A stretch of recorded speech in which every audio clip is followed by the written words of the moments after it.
اب ہمارا انتقال ہو گیا، سچ بتاؤ اس کا دیکھ کر پڑھنا کام آئے گا؟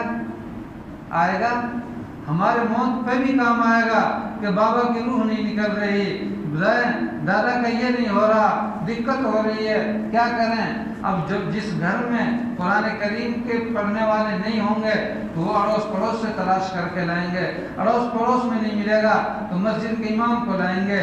لیکن میں یہ کہتا ہوں کہ اپنے گھروں میں ایسے افراد کیوں تیار نہیں کیے کہ وہ خود قرآن پڑھتے، ان کو کسی کو بلانے کی ضرورت نہ پڑتی۔ میرے بھائیوں، وہ ایک چھوٹا سا بچہ 3-4 سال پڑھنے کے بعد ہمارے مرنے پر ہمارے کام آ رہا ہے، وہی بچہ 1-2 سال اور پڑھا، وہ حافظ قرآن بن گیا، وہ حافظ قرآن بن گیا، لیکن حافظ قرآن بننے کے بعد اس کی آنکھ مچ گئی۔ سچ بتاؤ، یہ بچہ اس کے قرآن کریم اس نے حفظ کر لیا، اب یہ دنیا سے چلا گیا، کیا اس کا حافظ ہونا ہمارے لیے کام آئے گا؟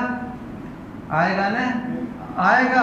اس کے الٹا جو دنیا کی تعلیم، بڑی ڈگری حاصل کرنے والا، بہت دن تک پڑھا، اربوں کروڑوں روپے لگا دیے پڑھائی پر، وہ کام آئے گا؟ وہ نہیں آئے گا، اور یہ آئے گا۔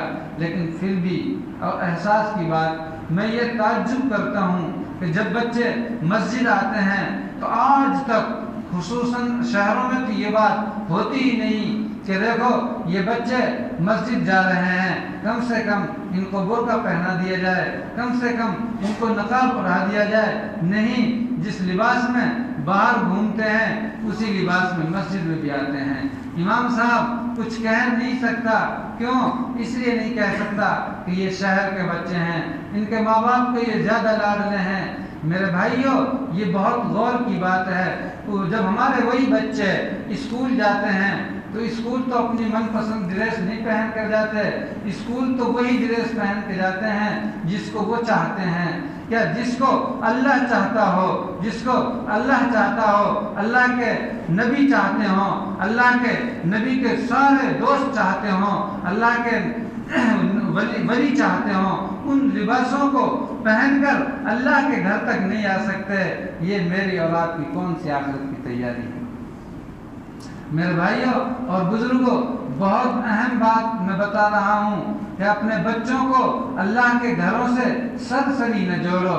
سرسری جوڑو گے تو تم بھی تباہ ہو جاؤ گے اور وہ بھی تباہ ہو جائیں گے۔ اگر ہم اپنے بچوں کو اب اللہ کے پاک گھروں سے جو 100% جوڑیں گے تو وہی بچے آگے چل کر وہ ولی بھی بنیں گے، وہ حافظ قرآن بھی بنیں گے، وہ عالم بھی بنیں گے، اور آگے چل کر وہ ہمارے لیے آخرت میں بھی جو فائدہ مند ہوں گے اور دنیا میں بھی فائدہ مند ہوں گے۔ اگر ہمارے بچے قرآن کریم کی تعلیم سے جڑے ہوئے ہوں گے، قرآن کریم کو جانتے ہوں گے، قرآن کریم کو پڑھتے ہوں گے اور سمجھتے ہوں گے، ماں باپ کی بے حرمتی کبھی نہیں کر سکتے۔ لیکن جب ہمارے بچے قرآن نہیں جانتے، حدیث نہیں جانتے، دین نہیں جانتے، وہ دنیا میں اتنے غرق ہو گئے ہوں کہ وہ کسی آفیسر بن گئے ہوں، کوئی اگر باپ ایسا ہو کہ جس کا بیٹا کسی سروس میں لگ رہا ہو، ان کا باپ اس بیٹے سے گھر آنے کے بعد کچھ زور زبردستی نہیں کہہ سکتا، اس سے بڑے احترام سے بات کرتا ہے جیسے یہ اس کا باپ ہو۔ اور اگر حافظ ہو، عالم ہو، کوئی باپ اپنے بیٹے سے اتنے احترام سے بات کرے گا تو پھر بیٹے کا احترام بھی تم دیکھنا کہ میرا باپ مجھ سے اتنا احترام سے بات کرتا ہو، پھر میں اپنے باپ کے سامنے کیوں بچ نہ جاؤں؟ پھر وہ بیٹا جو قرآن کا عالم ہو، حدیث کا عالم ہو، جو دین کا جاننے والا ہو، وہی بیٹا اس کا باپ جب اس سے عزت سے بات کرے گا تو وہ اپنے باپ کے سامنے، اپنی ماں کے سامنے اپنے جسم کو بچھا دے گا۔ میرے بھائیوں، اگر دنیا کی تعلیم حاصل کرنے کے بعد اگر کوئی آفیسر بن گیا ہو، اگر کوئی بڑا سروس مین بن گیا ہو تو یہ باپ کی مجبوری ہوگی کہ اس کے سامنے عزت سے بولنا۔ اگر اس نے باپ سے